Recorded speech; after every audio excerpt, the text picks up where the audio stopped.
मजा देवे खातिर ऐसा नमूनन के बहुत जरूरी होला हर गांव में। लेकिन आज मिलल बड़ा जय हम का बात बा खड़ा हो गई है का बात बा देखा सकल बलमुआ पीछे हम चली जा। यही तरह भरपूर इंटरटेनमेंट आप लोग के होत रही। बस कहे के इतने बा देखा तू अपना घरे जा। इनकरा कहाँ लेके जाता रहा भौजाई के लेके जाइ। एकरा के मतलब गुल्ली थमा दे।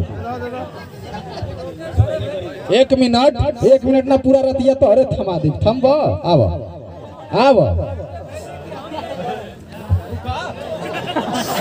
इतना जल्दी का बा? अरे अरे तने इनकर बियाह हुआ करवाई जाए। ज्यादा का बोल तो ठीक है तो बा उनकर जवानी के कंट्रोल में करे के बा का। अच्छा अरे भाई ज्यादा जाओ कॉमेडी लेके बस उठो चली जा। कोनो बात नहीं है एंटरटेनमेंट के वो एगो दवाई हुआ होके के चाहिए।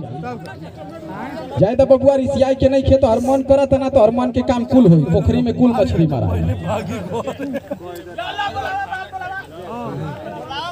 जी जरूर। देखिए जा आवश्यक सूचना आइल बाटे। जो भी हमारे बाराती मेहमान और घराती सदस्य जिन्होंने अभी तक के भोजन नहीं किए हैं वो जा करके भोजन कर ले। काहे कि कुछ देर में होटल बंद हो जाई ओकरा बाद में हम ढाबा फिर से शुरू ना करा पाई। तो कहे के बा भैया कि हर हुस्न को हम सहकार कर लेंगे और हर फिजा को हम बहार कर लेंगे। आप लोग बस इतना